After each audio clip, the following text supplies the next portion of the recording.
तो पिछले एपिसोड में हमने देखा था कि वीर उस लेक के बाहर आ जाता है और सोच रहा होता है कि ब्लैक गॉड शेल्टर के बारे में उसको जानकारी कहाँ पर मिलेगी।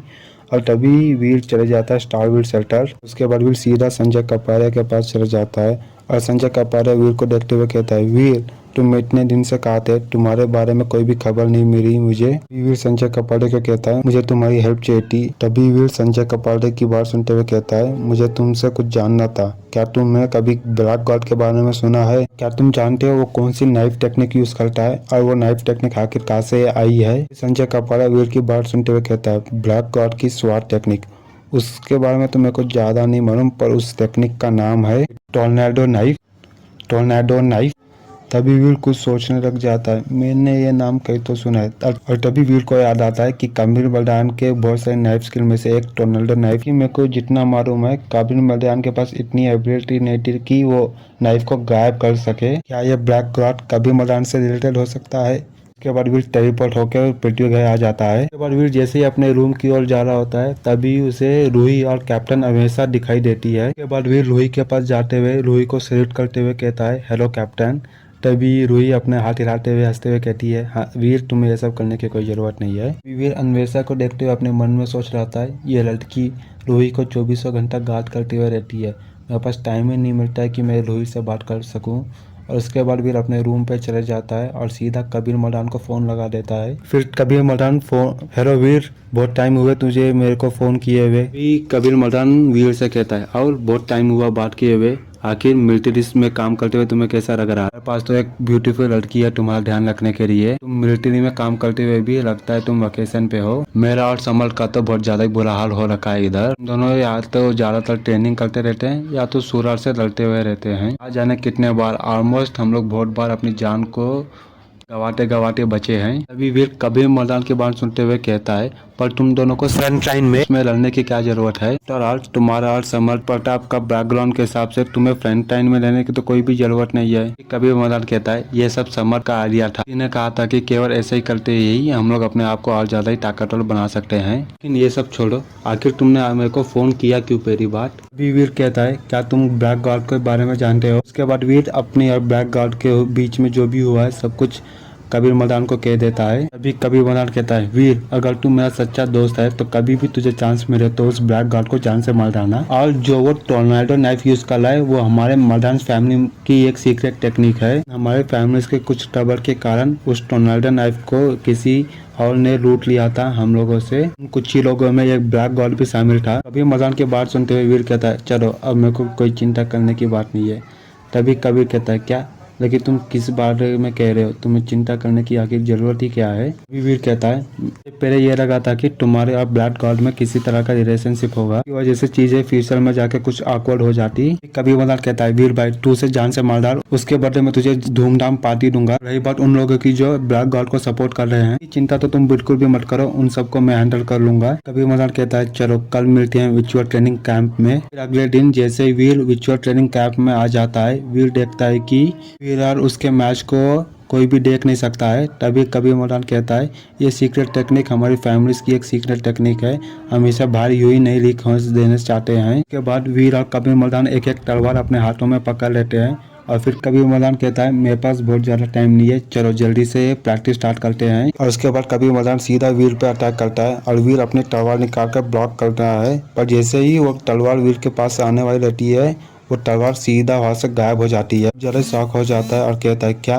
ये नाइफ कैसे गायब हो गया यहाँ से? कबीर मदान वीर को समझाते हुए कहता है, वो नाइफ एक्चुअली वहां से गायब नहीं हुआ है, वो एक्चुअली इतने स्पीड से जा रहा है कि तुम्हें इल्यूजन हो गया है कि वो नाइफ वहां से गायब हो चुका है। वीर कहता है, ये नाइफ टेक्निक ऐसी टेक्निक है जो एक आफ्टर इमेज दिखाती है एक इंसान को कि वो अपने ऊपर हमला कर रहा है। फिर जैसे ही वो इंसान उस हमले को बचाने की कोशिश कर रहा होता है, तभी वो आफ्टर इमेज गायब हो जाती है और असली तलवार आखिर में उसके सामने रहती है, वो भी दूसरे तरीके से। कबीर मदान वीर को हारा हुआ देखते हुए कहता है, तभी कबीर मदान कहता है, पास्ट में मेरे पास इतनी ताकत और स्पीड नहीं थी कि मैं थंडर नाइफ का इस्तेमाल कर सकूं, पर अब मेरे पास बहुत ज़्यादा स्पीड और ताकत आ गई है। अब मेरी स्किल्स इतनी अच्छी हैं कि मेरे और ब्लैक गॉड के बीच में भी कंपेयर किया जा सकता है। अभी वीर थोड़ी देर के लिए ध्यान देता है और सोचता है, नहीं, मेरे को आखिर में किसी भी हाथ में इस टेक्निक का तोड़ ढूंढना ही होगा। और फिर वीर और कबीर मदान फिर से लड़ने स्टार्ट कर देते हैं। और उसके बाद पलक झपटते ही 1 घंटा बीत जाता है। 1 घंटे बाद भी रिजल्ट कुछ ज्यादा ही अच्छा नहीं दिख रहा था। इस समय कवि मदन अपनी पूरी स्टैंडर्ड टेक्निक लगा देता था।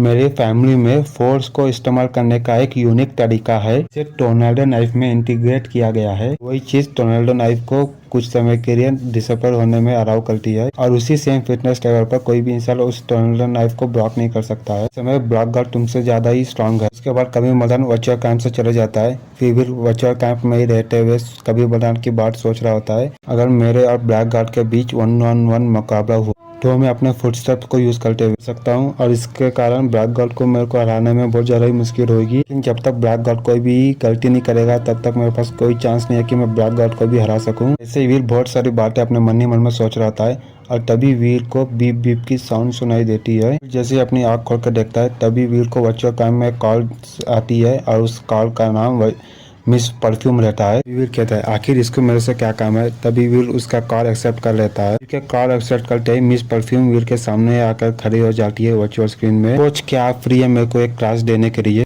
पहले वीर तो मिस परफ्यूम को मना कर देता है, बाद में बहुत सोचने के बाद वीर फाइनली बोलता है ठीक है। अचानक से वीर को याद आता है कि प्रोफेसर मंत्रा में एक ऐसी ट्रिक है जिससे अपोनेंट को हरा सकते हैं जिसकी ताकत और स्पीड हमसे ज्यादा हो। तभी वीर सोचता है चलो अब ये ट्रिक प्रैक्टिस करने का टाइम आ ही गया है, मेरे को ये ट्रिक प्रैक्टिस करने में अवनी मेरी मदद भी कर सकती है।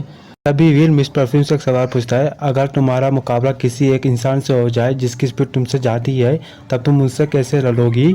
मिस परफ्यूम वीर का सवाल का जवाब देते हुए कहती है पहले मैं अपने फुटबॉल का इस्तेमाल करूंगी और उससे अवॉइड करूंगी और फिर एक परफेक्ट चांस की तलाश करूंगी और उसके ऊपर हमला करूंगी। अभी वीर मिस परफ्यूम का आंसर सुनते हुए फिर से क्वेश्चन पूछता है, अगर मैं ये कहूँ तो आज नहीं कर सकती हो, मैं अपने ओपोनेंट से लड़ना ही लड़ना है। तो वीर का सवाल सुनने के बाद मिस परफ्यूम सोच में पड़ जाती है। उसके बाद मिस परफ्यूम वीर से कहती है अगर हम जिंदगी मोड की लड़ाई लड़ रहे हैं तो ऐसी बात है जिसकी स्पीड ज्यादा है स्पीड भी उसी की होगी। इससे में अगर मेरी स्पीड मेरे ओपोनेंट से फास्ट नहीं है, मैं बस अपनी स्ट्रेंथ को ही इम्प्रूव कर सकती हूँ। मैं अपनी स्ट्रेंथ इसलिए बढ़ानी होगी क्योंकि अगर एक इंसान की स्पीड ज्यादा है तो उस इंसान की स्ट्रेंथ किसी भी कीमत में बहुत ज्यादा स्ट्रांग नहीं होगी। इससे में अगर मैं अच्छी खासी स्ट्रांग हुई, कम से कम मैं अपने ओपोनेंट्स की स्ट्राइक में तो नहीं मरूंगी पर मेरे स्ट्राइक से ओपोनेंट जरूर मर जाएगा। तभी वीर अवनी की बात सुनते हुए कहता है भले जो तुमने कहा है वो मेथड सही हो पर वो मेरे अब नहीं है जो मुझे चाहिए। तभी वीर अपने मन ही मन में सोच रहा होता है मेरी स्ट्रेंथ ब्लैक गार्ड की स्ट्रेंथ से बहुत ज्यादा ही कम है तो मैं अभी इस मेथड का तो इस्तेमाल नहीं कर सकता हूँ। अवनी वीर का जवाब सुनते हुए कहती है सॉरी कोच, इतनी स्मार्ट नहीं हूँ इसलिए प्लीज मुझे सिखाया कि इस जैसी सिचुएशन में कैसे लड़े। तभी वीर अवनी से पूछता है क्या तुम्हें किसी तलवार या नाइफ चलाने की स्किल आती है। अवनी कहती है हाँ आती है पर उतनी अच्छी से नहीं आती है, मैं ठीक ठाक चला लेती हूँ। वीर कहता है ठीक है फिर तुम अपनी फुल स्पीड से मेरे पर हमला करो। जैसे अवनी ये सुनती है अवनी अपनी थंडर नाइफ की स्किल यूज करते हुए वीर के ऊपर हमला करना स्टार्ट कर देती है। अवनी का अटैक को डॉज करते हुए एंशिएंट टाइम में एक ऐसी टेक्निक थी पर एक आदमी अपने ओपोनेंट के वाइटल पार्ट्स पर हमला करता है, इसके कारण उसके ओपोनेंट को पीछे हटके अपने अटैक को वापस लेना पड़ जाता है। बट अवनी शॉक हो जाती है। तभी अवनी कहती है अगर मैं वीर को अभी चाकू से हमला कर दूंगी तभी वीर के हाथ में जो चाकू है वो मेरे हाथ पर लग जाएगा। उसके बाद अवनी से अपना हाथ वापस लेती है और फिर से वीर पर अटैक कर देती है पर वीर फिर से कोई वाइटल जगह पर अपना हाथ रखकर अवनी को अटैक को वापस लेना ही पड़ता है। अवनी फाइनली हार जाती है और कहती है ठीक है यही कहना। तभी अवनी कहती है आप यही कहना चाह रहे हैं ना कोच, अगर आपका ओपोनेंट फास्ट रहा तो भी अगर वहाँ पर स्पेस और डिस्टेंस रहा उनके मूव से लड़ सकती हूँ। स्पेस और डिस्टेंस का इस्तेमाल करते हुए मैं अपने लिए कुछ समय भी खरीद सकती हूँ।